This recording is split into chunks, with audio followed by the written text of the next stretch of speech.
Back on Game Time, you know, Dwight Howard's back surgery prevented him from being a part of the Olympics with Team USA, but once again, he threatens to overshadow what's happening in London thanks to a four-team proposed deal that reportedly would send Howard to the L.A. Lakers. Here are the details, as first reported by Yahoo Sports. Howard to L.A. The Lakers would send both Pau Gasol and Andrew Bynum packing, respectively, for Orlando and Philadelphia. The 76ers, in turn, would ship Andre Iguodala to the Denver Nuggets, who would send Al Harrington to the L.A. Lakers. Got all that? Subject to change, obviously, and there could be draft picks and cash and who knows what else potentially involved. And that's where we bring in David Aldridge, once again with us from London. DA, you've seen the reports out there. You've talked to your people. What is the likelihood, as you understand it right now, of Howard winding up with the Lakers in a deal that resembles something like what we just saw? Well, what I was told on Thursday was that there's a chance that this could happen. Obviously, with this many teams and this many moving parts, there's always a chance that the thing falls apart because it just takes one team to say no. I mean, look, on Monday I had heard some rumblings about a big blockbuster deal, but I was told by one of the key people involved in the deal that this probably is not going to happen because there's two teams that are not interested in doing the deal right now. Obviously, this was the Howard deal, as we found out. And those two teams apparently are at least to the point where they'd be willing to talk about it. So it is being talked about. It does not mean it's going to happen, but this, unlike some of the other kind of rumors that you heard, this one is legitimate. I mean, this one is a legitimate discussion about an actual trade, and those parameters that you saw are the parameters that are being discussed at the moment. DA, obviously we know as Dwight Howard is the mainstay in this trade. Is there anything out there that you've heard where Dwight wants to go? Because I think that still comes down to, do you make a trade for a guy who might not want to come to your team, might not sign an extension? Is there any talk about or anything you've heard that he wants to go to the Lakers? Well, again, Smitty, I mean, all we've heard all this time is Brooklyn, Brooklyn, Brooklyn.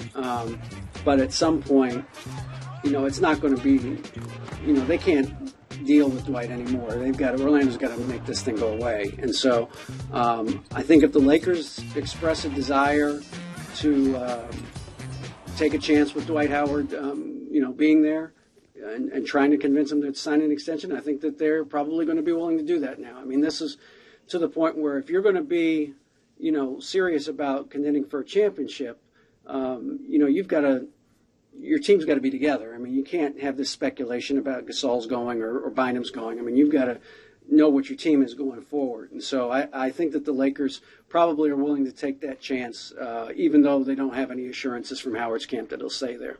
Well, lesser risk, but the same question for the 76ers picking up Andrew Bynum, who still doesn't have his extension. Any sense of what his interest is in signing long-term in Philly? Well, that's one of the things we're going to try and find out in the next couple of days is whether, you know, that's something that he'd be interested in doing. Now, my guess is I don't think Andrew Bynum is nearly as adamant about potential places as Dwight Howard's been. I mean, I think Andrew Bynum would be much more willing to stay in a place if they legitimately want him and they pay him what he thinks he's worth. I think that he would stay there. So I haven't gotten, you know, confirmation on this, but I get this. I don't get the sense that Andrew Bynum is going to say, I don't want to sign in Philly. I'm not going to sign an extension in Philly. Now, that's different from saying I want to become a free agent. You guys know, you understand the difference. I mean, this is just a matter of getting more money. You know, if you become a free agent and sign as opposed to signing an extension with the team that you're with. So the same's going to happen with Dwight Howard. You know, by becoming a free agent, he has a chance to get more money with the team that he's with at the time. So I would suspect both of those guys will be free agents on July 1st of next year.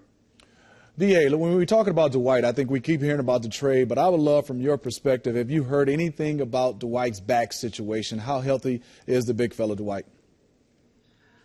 Smitty, I think he's, you know, the rehab's going well. I would not ever say that he's definitely going to be back and ready the first day of training camp because we just don't know. I don't think we're going to know for a few more weeks whether he's going to be green-lighted.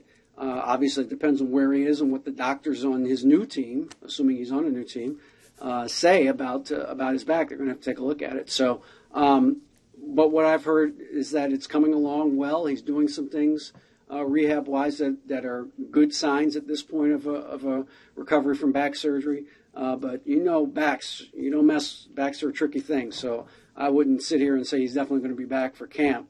And I think that's going to depend really on where he winds up because, as you know, different teams have different standards for what they consider a guy being ready for training camp. Another storyline for you to cover over there in London, and Andre Iguodala and Pau Gasol now get to answer a whole new set of questions at the Olympics. DA, Great. appreciate it. You're welcome.